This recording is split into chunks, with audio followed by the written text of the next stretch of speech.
Monetization हो रहा है तो किसी का तो हो रहा होगा, और डिमोनेटाइजेशन हो रहा है तो किसी का हो रहा होगा। तो मैंने आपके लिए, मोदी जी के लिए बहुत अच्छी तरह लिखा है। देखिए, डिमोनेटाइजेशन किसका हो रहा है?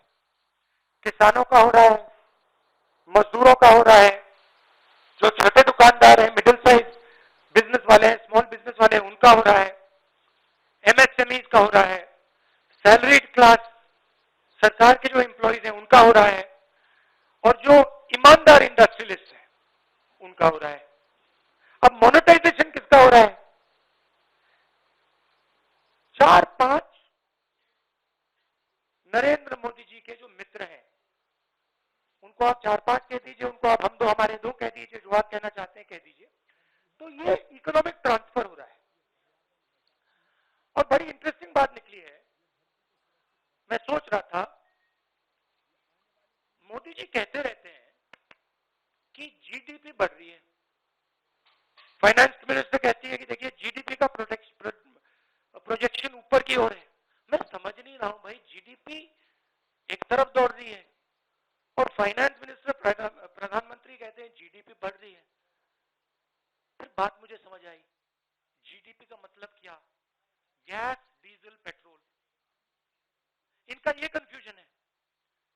और मैं अब आपको गैस, डीजल, पेट्रोल के दाम और जीडीपी किस प्रकार से बढ़ रही है वो तो आज थोड़ा डायरेक्ट बताना चाहता हूं। 2014 में नरेंद्र मोदी जी ने कहा था कि डीजल, पेट्रोल के दाम बढ़ते जा रहे हैं, याद है आपको? 2014 में 410 रुपीज सिलेंडर की प्राइस थी जब हमने, यूपीए ने ऑफिस छोड़ा। आज 885 रुपीज सिलेंडर की प्राइस है, 116%। पेट्रोल की प्राइस 71.5 रुपीज 2014 में, आज 101 रुपया, 42% price increase. 57 rupees diesel, 88 rupees आज, 55%, 55% इंक्रीज। अब मजेदार बात यह है कि कोई आर्ग्यूमेंट कर सकता है कि देखिए ये तो इंटरनेशनल रेट बढ़ा है, इंटरनेशनल मार्केट पे डीजल, पेट्रोल का दाम बढ़ा होगा। डीजल 88 रुपीज आज, 55%, 55% इंक्रीज। अब मजेदार बात यह है कि कोई आर्ग्यूमेंट कर सकता है कि देखिए ये तो इंटरनेशनल रेट बढ़ा है, इंटरनेशनल मार्केट पे डीजल, पेट्रोल का दाम बढ़ा होगा, इसलिए हिंदुस्तान की जनता को चोट लग रही है, इसलिए ये पूरा मोनेटाइजेशन, डिमोनेटाइजेशन का तमाशा चल रहा है। मगर अजीब सी बात यह है कि जब यूपीए की सरकार थी 2014 में, तो 105 रुपीज कच्चे तेल का दाम था, आज 71 रुपीज है, 32% ज्यादा था हमारे टाइम। गैस इंटरनेशनल प्राइस देख लीजिए, हमारे टाइम 880, आज 653, 26% कम। तो इंटरनेशनल मार्केट पे gas price, diesel price, petrol price, oil price गिर रहे हैं और हिंदुस्तान में बढ़ते जा रहे हैं। दूसरी तरफ हमारे जो एसेट्स हैं उनको बेचा जा रहा है। 23 लाख करोड़ रुपए, 23 लाख करोड़ रुपए सरकार ने जीडीपी से कमाया है। जीडीपी वो ग्रोस डोमेस्टिक प्रोडक्ट नहीं, जीडीपी मतलब गैस, डीजल, पेट्रोल। मेरा सवाल है, ये 23 लाख करोड़ रुपए गए कहां? और जनता को यह पूछना चाहिए कि आपके जेब में से जो पैसा निकाला जा रहा है, छीना जा रहा है, ये कहां जा रहा है? जो हिंदुस्तान के एसेट्स हैं, हमारी कंपनीज हैं, उनको बेचा जा रहा है, डिमोनेटाइजेशन किया जा रहा है, नोटबंदी की जा रही है, जीएसटी आपसे पैसा छीना जा रहा है, किसानों के 3 कानून बने हैं, वहां से आपका पैसा छीना जा रहा है। तो ये जा कहां रहा है? आपके पास तो नहीं आ रहा, आपके जेब में तो नहीं जा रहा, तो हिंदुस्तान के युवाओं को, जनता को यह सवाल पूछना पड़ेगा कि ये जा कहां रहा है, किसको मिल रहा है ये सब पैसा। अब अंग्रेजी में बोल देता हूं। डू आई नीड टू से इट इन इंग्लिश और can I just you like me to say it in English? Do you want me to? Broadly in English, huh? Broadly, the government has a new concept of GDP. New concept is an increase in GDP means an increase in gas, diesel and petrol prices. Over the last 7 years, they've earned 23 lakh crores from an increase in diesel, petrol and gas. Every single person is affected by this. There are two effects. There's a direct effect and an indirect effect. The direct effect is when people buy fuel for their scooters, their cars, diesel for their trucks. An indirect effect is when the price of diesel, petrol rises, the price of everything rises because transport costs increase.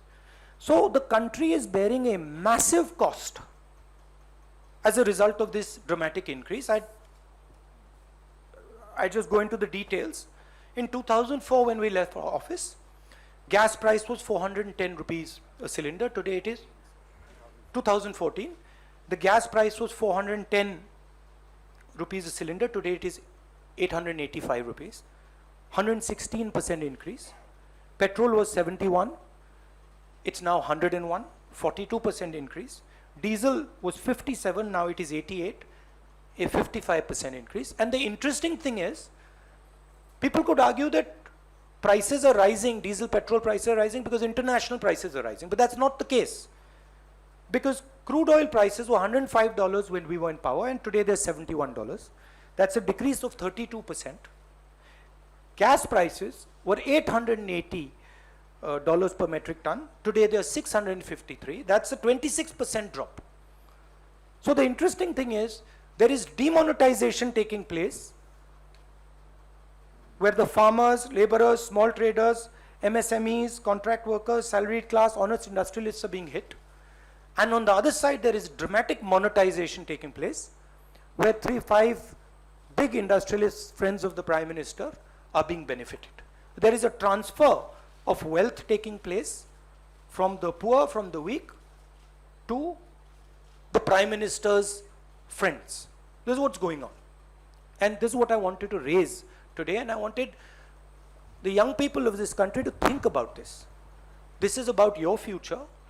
You have to ask the question, who this money is going to.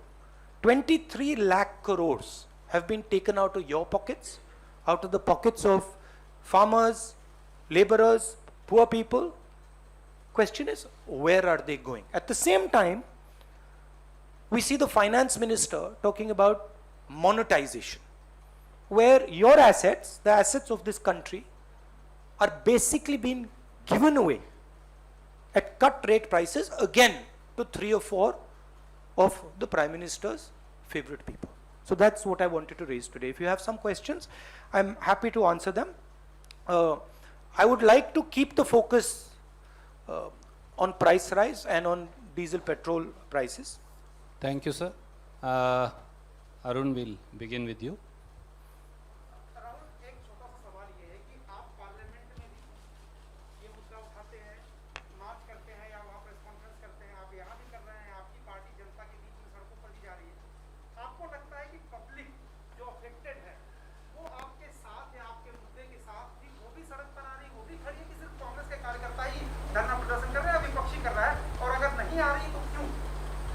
नहीं, देखिए, गुस्सा develop हो रहा है, वो तो clear है,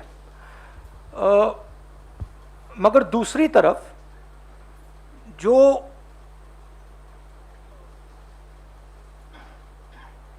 वो आवाज है उसको सिस्टमैटिकली दबाया भी जा रहा है। कोरोना का समय है तो हम भी नहीं चाहते कि लाखों लोग सड़क पे निकले, क्योंकि हम जानते हैं कि उसके दूसरे नतीजे हो सकते हैं, तो हम भी थोड़ा रिस्ट्रेंट शो कर रहे हैं। मगर जनता में जबरदस्त गुस्सा है। आप जानते हो मीडिया पे किस प्रकार से आक्रमण हो रहा है। जो आप लोग बोलना चाहते हो, लिखना चाहते हो, आपको वो करने नहीं देते हैं। इंस्टीट्यूशंस पर दबाव है। पार्लियामेंट में हमें बात करने नहीं देते हैं, डिस्कशन नहीं करने देते हैं। तो माहौल ऐसा है, मगर ये गुस्सा बढ़ता जाएगा और फिर रिएक्शन जबरदस्त आएगा। Thank you, sir. May I go to Vijay Lakshmi? Rahul ji, जिस तरह से आपने कहा कि पेट्रोल, डीजल और गैस प्राइसेस बढ़ रहे हैं, तो जो कांग्रेस शासित या विपक्ष के दलों शासित द्वारा जो राज्य है वहां पर वैट कम करके क्या आपको लगता है ऑयल प्राइसेस में जनता को राहत दी जा सकती है? जैसे 35% का वैट पंजाब में है, महाराष्ट्र में 8% See, का है। we can do this on the margins. हम margins में ये कर सकते हैं, but the main thrust of it, right, is the question that 23 lakh crores. See, if the question was that international prices are going up, no problem. But that's not the question. International prices are not going up. 23 lakh crores are being taken by the government of India.